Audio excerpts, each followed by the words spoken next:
হুজুর আমাদের বাবা এত গরিব, বাবার জানাজা দেব কিন্তু দাফন কাপড় করার জন্য কাপড় কেনার টাকা নাই। আল্লাহর বান্দা পকেট থেকে টাকা বাহির করে দিলেন, দেওয়ার পরে আল্লাহর বান্দা কাপড় আনিয়া আল্লাহ বা গাজালি রহমাতুল্লাহি আলাইহি উনি আল্লাহর বান্দা নিজ হাতে গোসল করলেন। গোসল দেওয়ার পর আল্লাহর বান্দা নিজে জানাজা দিলেন। জানাজা দেওয়ার পর আল্লাহর বান্দা যখন বান্দাটারে কবরস্থ করবেন, এমন সময় কবরে নামাবে, আল্লাহর বান্দা মাটিতে হাত লাগান, হাত লাগাইতে দেরি হয়, আল্লাহর বান্দার চোখে পানি আসতে দেরি হয় না। সন্তান দুইটা তাকায় তাকায় কয়, ও আল্লাহর বান্দা আপনি কেন কান্না করেন? আমাদের কান্না দেখে আপনার কান্না চলে আসছে বুঝি? আল্লাহর বান্দা কয়, না রে বেটা, না না, তোর কান্না দেখে আমার কান্না আসে নাই। আমি যেই জিনিসটা দেখি, আমি যেই জিনিসটা বুঝি, তোমরা তা বোঝো না। আল্লাহর বান্দা তাকায় তাকায় কয়, কি বোঝে? আমার বাবা তো মানুষকে চেনে না, আমার বাবারে তো কেউ চেনে না, আমার বাবা তো ভাইয়ের নয়, আমার বাবা তো মানুষের সম্মুখে পরিচিত নাই, এরপরেও কেন কান্না করে?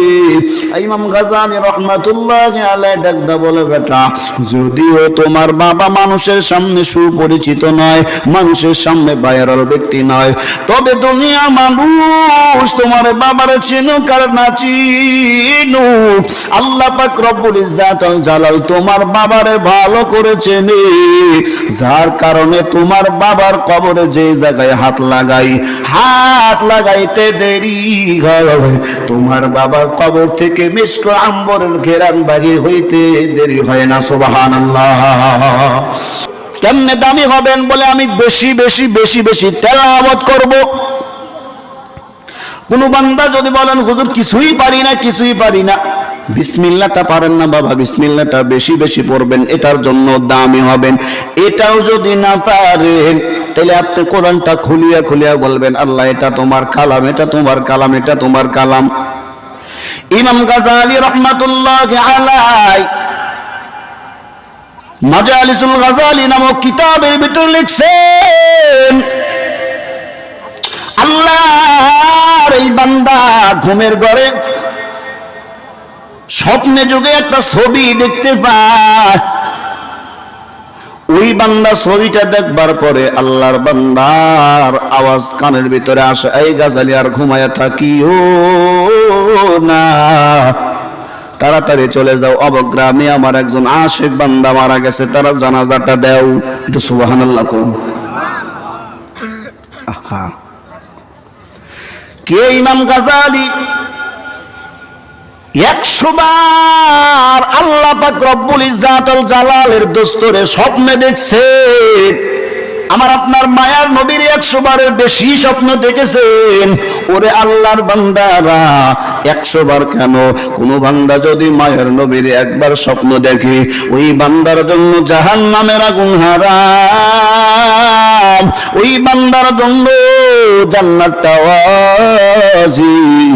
ওরে আল্লাহর বান্দারা, এমন বান্দা 100 বারের বেশি পয়গম্বরের স্বপ্ন দেখেছেন। ওরে আল্লাহর আশিক বান্দারা, নবীর উম্মতের দল, ভালো করে শুনে নেন। ইমাম গাজালি রাহমাতুল্লাহি আলাইহি আল্লাহর বান্দা ডাক দেয়া কয়, আমি কোথায় যাব? ছবিখানা লইয়া আমি এদিক ওদিক ঘোরাঘুরি করি, না না কোনো জায়গায় লোকটারে তালাশ করে পাই না। হঠাৎ এক মুরব্বির সাথে সাক্ষাৎ দেওয়ার পরে ডাক দেয়া বললাম, কি ভাই এই লোকটারে আপনি চেনেননি? আল্লাহর বান্দা বৃদ্ধ লোকটি ডাক দেয়া কয়, হ্যাঁ আমি চিনি না কেন? অবশ্যই চিনি, ওই বেচারা তো আমাদের বাড়ির পাশের লোক। আজকে সকালবেলা উনি আল্লাহর বান্দা মারা গেছে, ওনার সন্তানরা আশেপাশে বসে কান্না করে, এমন করি ওই বান্দার জানাজ কাপড়ে কাপড়কে দাপরে কাপড় কিনবে, টাকাটা পর্যন্ত নাই। আল্লাহর বান্দারা তাকায় তাকায় কয়, কোন জায়গায় গেলে ওই বান্দার সন্তানটা পাবো? আল্লাহর বান্দা চলে গেলে গিয়া বাড়ির পাশে দাঁড়ায় বলে, এই বাড়িতে অমুক লোকটা আসেনি বলে, হ্যাঁ আজকে সকালবেলা আল্লাহর বান্দা দুনিয়া থেকে বিদায় হয়ে চলে গেছে। আল্লাহর বান্দা বাড়ির কাছে চলে যায়, যাওয়ার পরে দুইটা লোক আর দুইটা সন্তান বসে বসে কান্না করতেছে। হঠাৎ দেখবে কয় বেটা এই বেচারা কি হয় বলে আমাদের আব্বা লাগে। বলে কান্না করো কেন? কয় হুজুর আমাদের বাবা এত গরিব, বাবার জানাজা দেব কিন্তু দাফন কাপড় করার জন্য কাপড় কেনার টাকা নাই।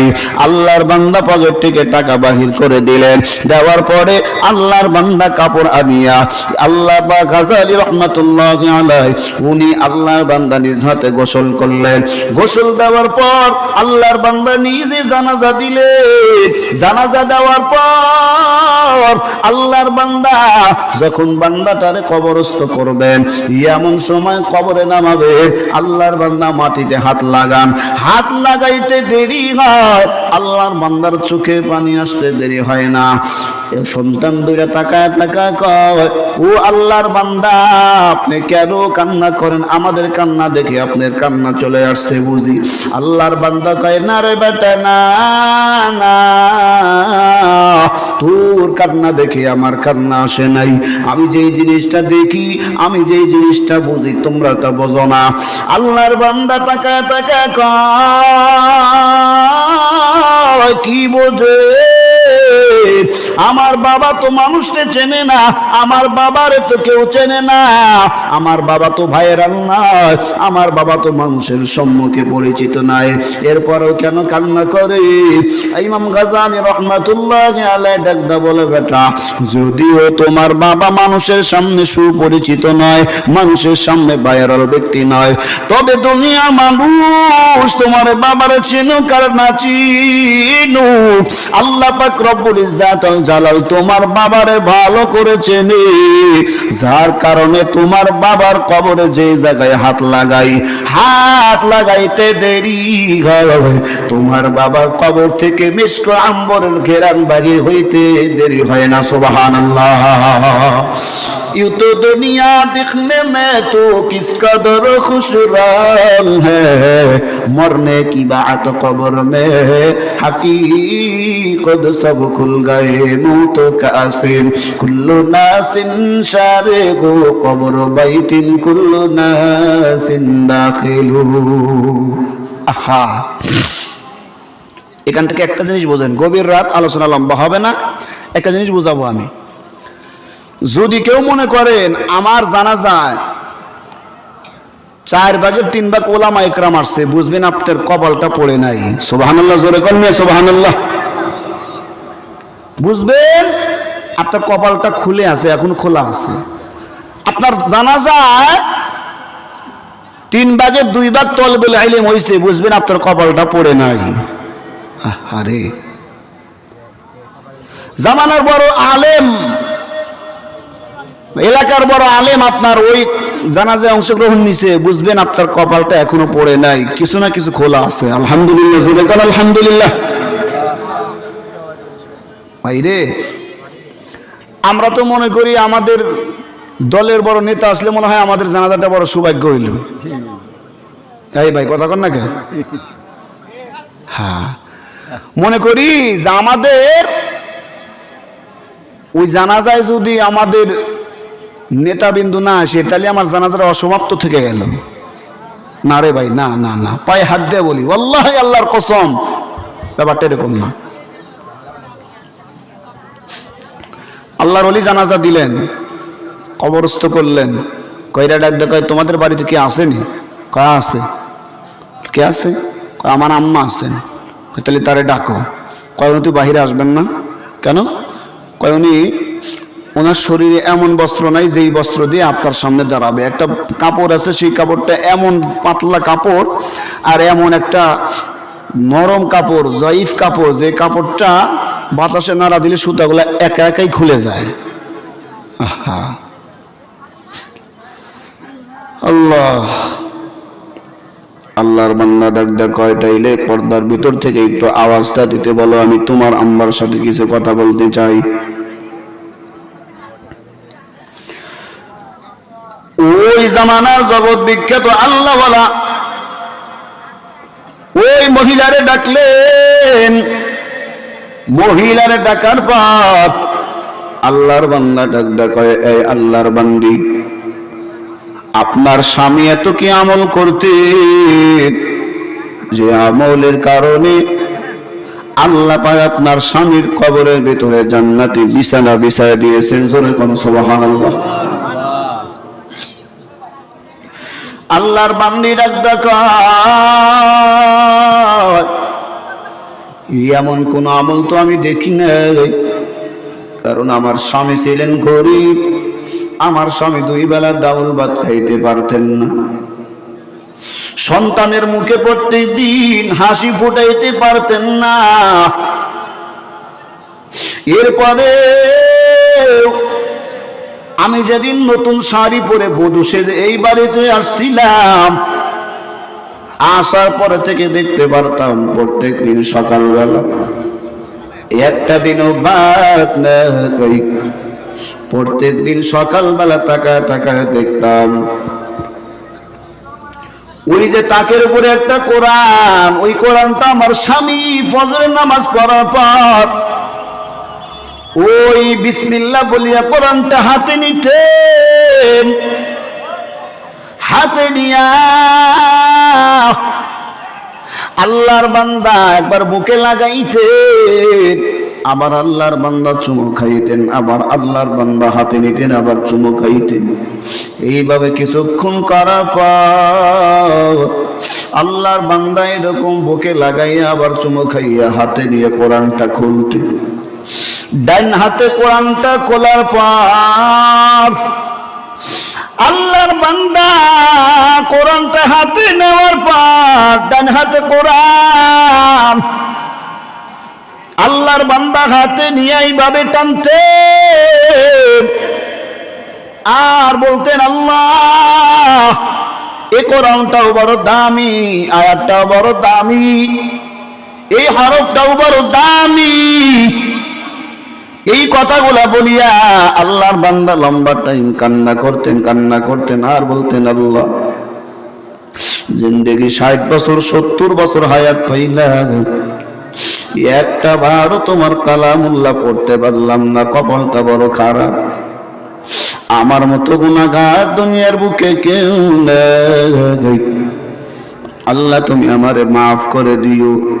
এই কথাগুলা বলে বলে আল্লাহর বান্দা প্রত্যেকটা আয়াতে হাত লাগাতেন, আঙ্গুল দিয়ে টানতেন আর বলতেন, আল্লাহ আয়াতখানা বড় দামি, আয়াতখানা বড় সত্য, এই আয়াতটা বড় শ্রেষ্ঠ আয়াত। কথাটা বলে বলে আল্লাহর বান্দা কান্না করে কোরআনটা আবার রেখে দিতেন, দুনিয়াবি কাজে হাত লাগাইতেন।